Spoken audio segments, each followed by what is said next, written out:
Qualifying time in Morioka, and that means that the athletes have to climb 4 boulders and 1 lead route. So busy day for them, and we'll be showing you guys the results at the end of the show.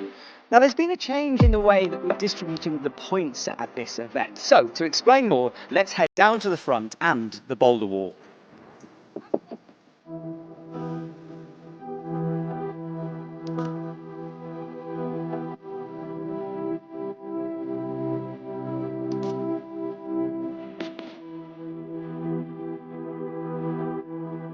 The Olympics are coming up in 2024, and throughout this season, the IFSC has been perfecting this new combined format and tweaking the rules along the way. So at this event, the points are different. Behind me, there are the boulders, and there's 2 zones as per usual, but now the first zone is worth 5 and the second one is worth 10. The top, as before, is worth 25 points. So that's all that's really changed for bouldering, but of course there are differences in the lead.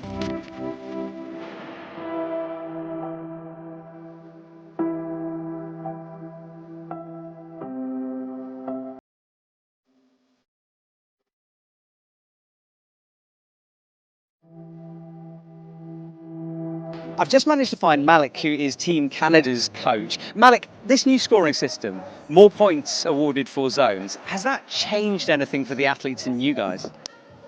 Maybe a little bit. I mean, the goal is always to get the top, and it's still 25 points. So, ideally not. But it does give us a little bit less of an advantage for lead, which we saw in Munich. The lead climbers had a little bit more advantage. So we'll see how it goes. As long as the boulders are a little bit hard on the other side, then it would give us an advantage in terms of the 5 and 10. If they're a little bit easier, then maybe not. Then we'll see how it goes.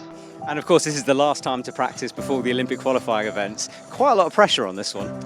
Yes, hopefully we got to try it with the new point system. And after that, it's just simulations that we would do until the real events start.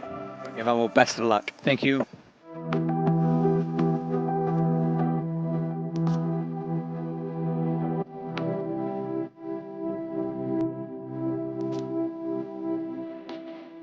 So as you guys know, the format for the combined has changed since the last Olympics, and I have with me Mia Krampel, who was at the last Olympics.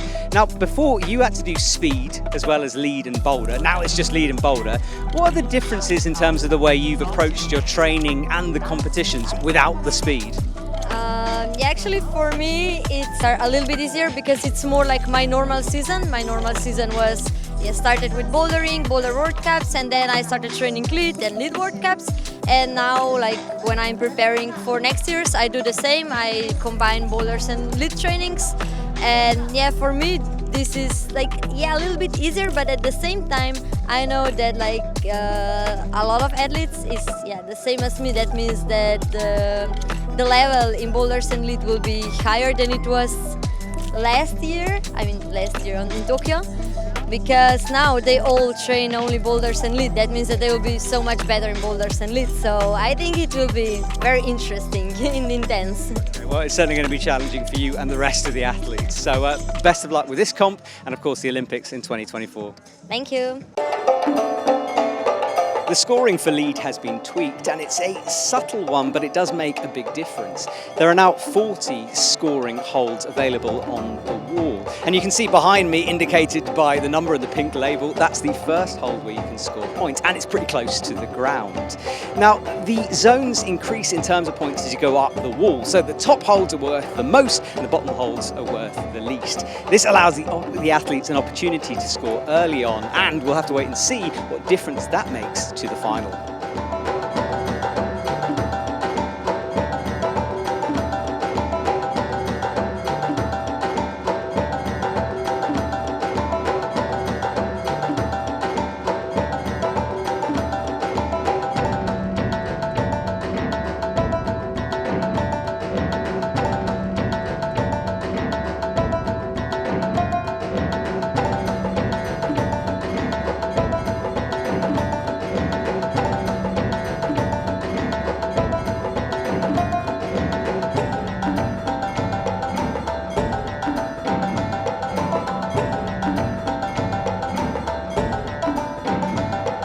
I think the way the format is, it's not going to be perfect until disciplines are separate.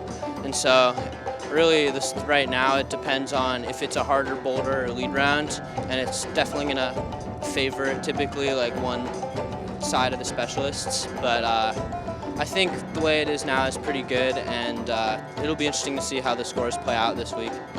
Sean Bailey made it through in first place with 3 boulder tops along the way and a score of 163.2. Tomoa Narasaki, fresh from multiple golds at the Asian Champs, is in third. As expected, Team Japan is on form. Tomoa joins 7 of his teammates in the next round. Down at the bottom of the order, Hannes van Dyssen just snuck into 20th place, pushing out Sam Avazu. Let's have a look at the women. And Mori is back and leading the way with 183.2 points. Certainly the home crowd favourite, but Natalia Grossman is close behind her in second. Oriane Berton had a brilliant boulder round, climbing all 4 and getting a final score of 159.4. There were some big names who didn't make the cut, with Vita Luken and Alana Yip missing out on that top 20.